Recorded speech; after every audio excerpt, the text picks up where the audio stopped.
Sampurasun. Semoga kita semua dalam keadaan sehat, selamat, sejahtera, dan bahagia selalu. Hari ini saya ingin berbagi mengenai pemahaman spiritual. Banyak orang yang menawarkan pemahaman-pemahaman mengenai spiritual. Tapi bagi saya pribadi mungkin ada sudut pandang yang berbeda, mungkin juga ada yang sama. Spiritual tidak ada hubungannya dengan tidak mempandi bacok, bisa melihat hantu, bisa melihat sesuatu yang bilanglah makhluk gaib gitu ya. Bukan, bagi saya bukan seperti itu. Spiritual itu adalah sebuah cara manusia dalam menggunakan kecerdasan jiwanya, lalu kecerdasan berpikirnya, lalu kecerdasan dalam perilakunya atau kecerdasan tubuh. Itulah yang dimaksud dengan dari fenomena spiritual menjadi fenomena yang nyata pada diri kita. Artinya, berbicara mengenai dunia spiritual itu terkait erat dengan dunia kehidupan. Jadi kalau mempelajari tentang spiritual itu tidak bisa lepas dari ruang kehidupan kita. Ruang kehidupan yang nyata itu harus terbuktikan yang diakibatkan karena kita mempelajari atau mengolah sisi spiritual kita. Jadi lebih kurangnya adalah spiritual itu sebuah cara ya, cara yang terkait dengan jiwa kita, dengan fenomena rasa yang nantinya terkirim pada cara berpikir kita hingga nanti berdampak pada perilaku kita. Nah, mengenai persoalan spiritual ini karena terkait dengan kehidupan, ya, yang kehidupan itu bersifat sebuah perjalanan. Bagaimana manusia menjalani karma di dalam kehidupannya. Nah, orang-orang yang mendalami dunia spiritual, mereka akan melewati satu jalan, karena hidup adalah perjalanan ya, pernah saya bahas mengenai ini.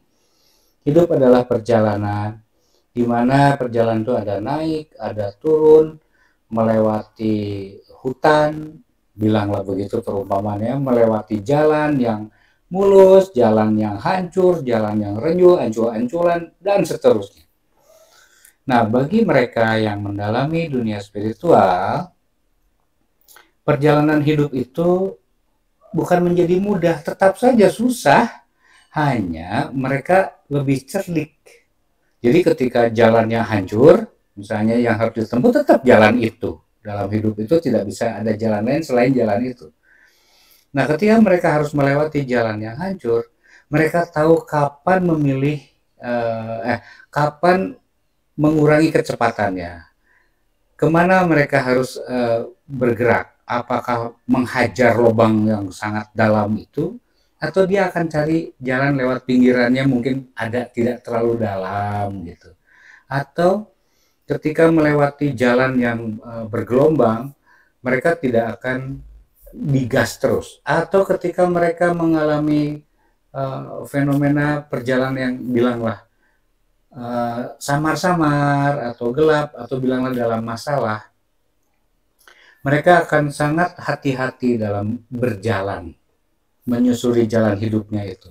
Pelan-pelan itu dia jalani, tidak digas terus. Nah, yang membedakan dengan mereka yang tidak mempelajari dunia spiritual, tapi ini tidak semua, tapi secara mayoritas ya, mereka tidak tahu. Ketika harus melewati tanjakan, sama mereka digas habis-habisan. Ketika mereka melewati turunan pun digas habis-habisan. Ya efeknya kan jadi bahaya. Nanjak digas habis-habisan tentu akan melelahkan. Pada saat mudun dalam keadaan hidup sedang berturun, itu juga digas habis-habisan. Kalau di barang kita naik kendaraan ya, itu juga akan menjadi bahaya, bisa menimbulkan kecelakaan. Bagaimana kalau ada belokan? Atau bagaimana kalau ternyata jalannya licin? Nah, demikian juga ketika dia harus melewati jalan yang rusak, jalan yang bergelombang ya, jalan koral gitu, berbatu, yang kalau digas terus tentu bannya hancur kalau pakai kendaraan itu. Nah, orang-orang yang bermain dalam dunia spiritual, mereka akan lebih teliti memilih jalan. Teliti memilih jalan, kemudian mereka akan uh, mengurangi kecepatannya. Kenapa? Karena mereka tahu kapan harus berhenti, kapan harus pelan, kapan harus melakukan sebuah percepatan. Itu. Jadi tidak berarti dalam wilayah spiritual itu orang jadi bilanglah jadi kaya gitu atau bebas dari masalah. Tidak, sama saja yang belajar spiritual punya masalah, yang tidak mempelajari tentang dunia spiritual pun kena masalah. Yang membedakan adalah bagaimana cara mereka bukan menghindari ya, menghandle atau menangani masalah itu. Bagaimana cara menangani masalahnya? Tentu apakah harus dengan marah-marah atau dengan kesedihan atau dengan gembira atau dengan cara apapun. Mereka akan melewatinya dengan rasa yang akan mereka pilih. Sekarang kita bisa bayangkan, ketika kita punya masalah besar, lalu kita juga yang kita ambil adalah rasa sedihnya, rasa kecewanya, sudah ada kena masalah yang berat ya, kemudian juga yang diambil adalah kekecewaan, kesedihan, dan lain sebagainya yang tidak enak lah. Tentu akan semakin berat. Kenapa? Karena itu juga akan menguras energi. Nah, para pemain spiritual itu beda. Mereka akan menjalani jalan yang sama, gitu, jalan yang rusak, jalan penuh masalah, tetapi mereka akan cenderung memilih jalan dengan rasa tenang. Nyaman, ya dinyaman-nyamanin aja lah. Karena itu kan pilihan. Nah, kita mau memilih menjalaninya dengan rasa yang tidak enak atau menjalani dengan rasa yang enak. Jalannya masih sama. Tidak ada. Orang belajar spiritual bukan berarti tidak ada masalah. Ada masalah. Ada. Bohong kalau orang belajar spiritual tidak ada masalah. Nah, tapi namanya juga wilayah spirit ya. Wilayah jiwa. Wilayah kelembutan. Wilayah yang halus. Tentu jawabannya bukan pada wilayah yang kasar. Bukan wilayah materi. Bahwa materi bisa menyebabkan kita gembira, itu iya. Tapi seringkali juga bahwa materi itu sering membuat kita menjadi tidak bahagia. Nah, sedangkan jalan spiritual adalah jalan tenang, damai, nyaman, gitu ya. Pilihan-pilihan yang asik lah, gitu. Itu yang dimaksud dalam mempelajari atau hidup di dalam ruang spiritual. Jadi nggak ada kaitannya ya dengan mempelajari spiritual itu jadi melihat makhluk-makhluk halus. Tidak begitu. Jauh lebih penting kita bisa melihat masa depan dan menempuhnya dengan rasa dan cara tertentu daripada kita melihat makhluk-makhluk halus. Misalnya jadi banyak cerita ya, mempelajari spiritual itu jadi bisa bertemu dengan dedemit, dengan tuyul, dengan kuntilanak, dan lain sebagainya. Ya mungkin iya, tapi pertanyaannya, perlukah? Apakah hal itu hal yang perlu? Melihat hal yang seperti itu adalah uh, sesuatu yang sangat bisa dibanggakan, sesuatu yang bisa dianggap sebagai solusi di dalam hidup, atau tidak? Nah, jadi ketika kita memasuki atau mulai mempelajari tentang dunia spiritual, sejujurnya itu dunia yang bukan menjemukan, ya melelahkan.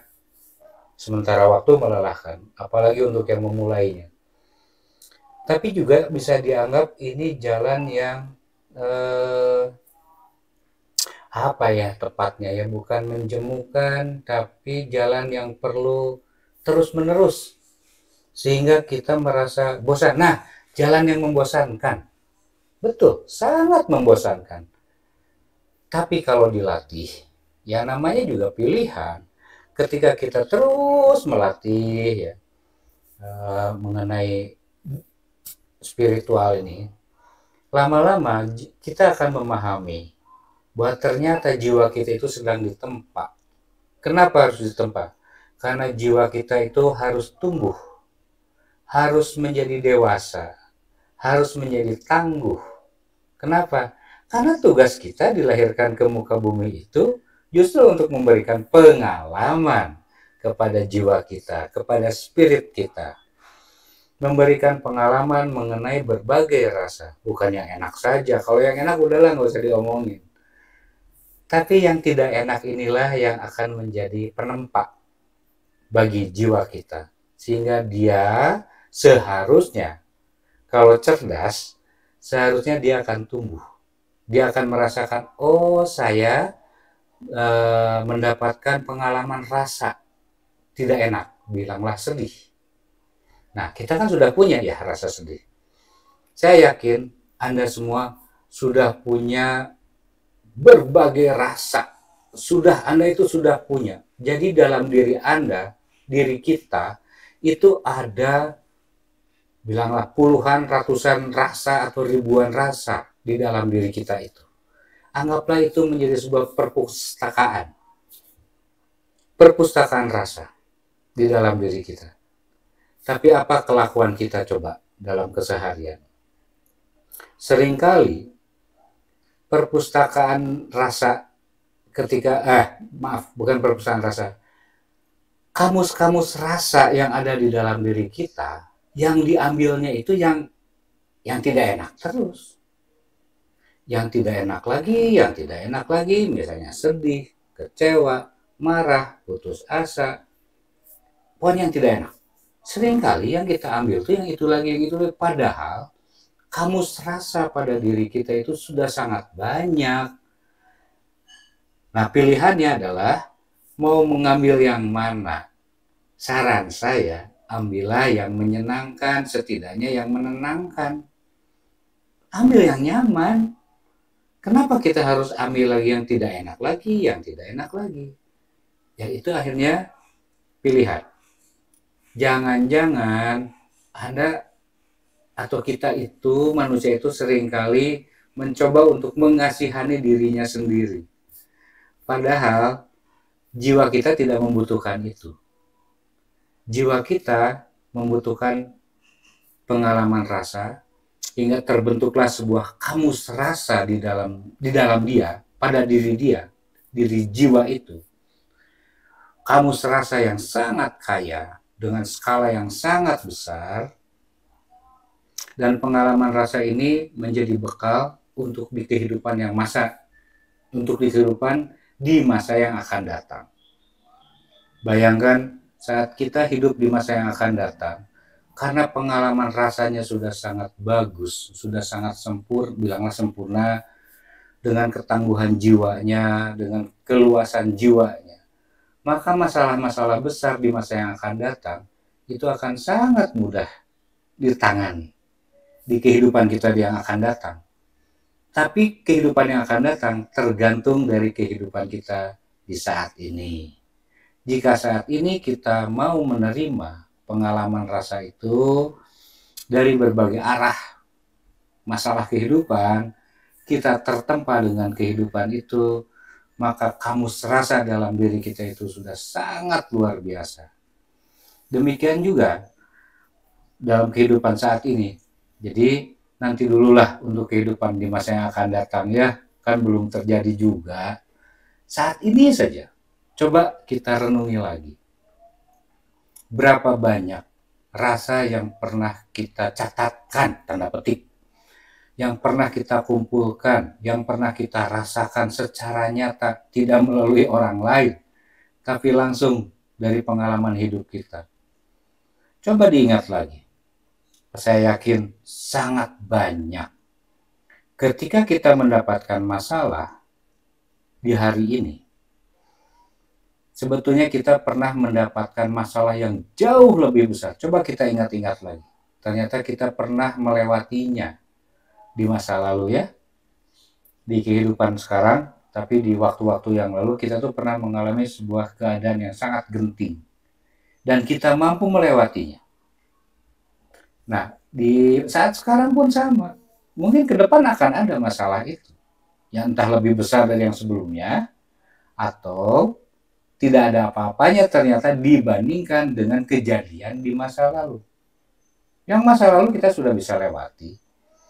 Di masa yang akan datang, seandainya ada yang lebih besar dari kejadian di masa lalu, coba pandang itu sebagai sebuah pengalaman untuk menempa jiwa kita agar tumbuh semakin tangguh, tumbuh semakin dewasa, semakin luas jiwa kita itu.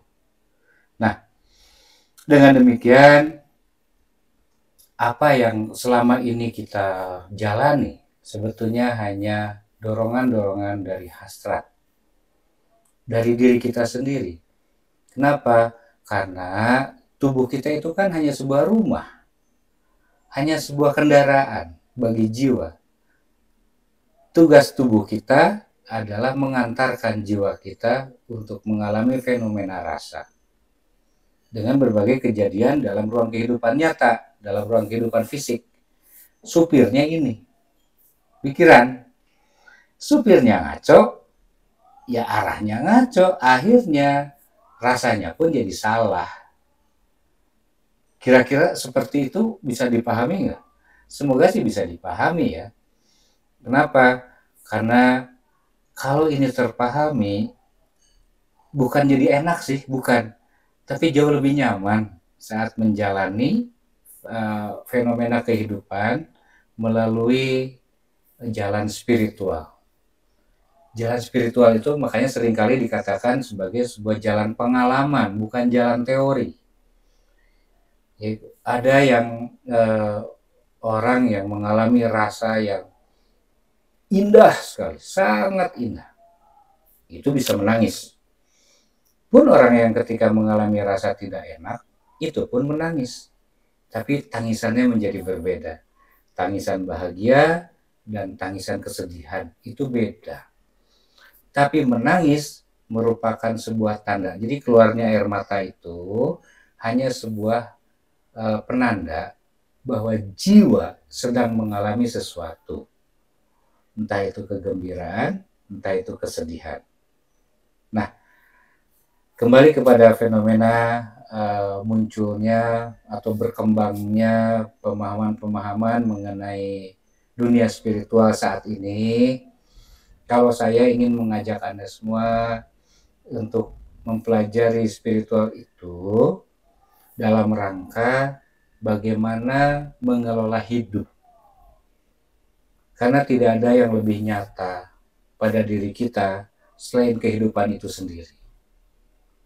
Hidup dan kehidupan. Yang hidup tidak akan pernah mati. Hidup itu abadi. Sedangkan kematian itu hanya perpindahan. Berpindah. Hidupnya pindah, gitu. Pindah alam. Itu yang dibilang kematian. Kematian itu seperti kita melewati pintu. Jadi jangan dianggap kematian ini sebagai sesuatu yang mengerikan, tidak. Hanya pindah alam saja. Pindah pintu dengan membawa berjuta rasa. Semoga apa yang saya sampaikan hari ini dapat menjadi bahan perenungan, dapat menjadi bahan diskusi terutama untuk diri pribadi, agar hidup kita di masa yang akan datang itu jauh lebih nyaman, lebih enak, dan lebih menggembirakan. Demikian, salam hormat dari saya, Rahayu, Rahayu, Rahayu.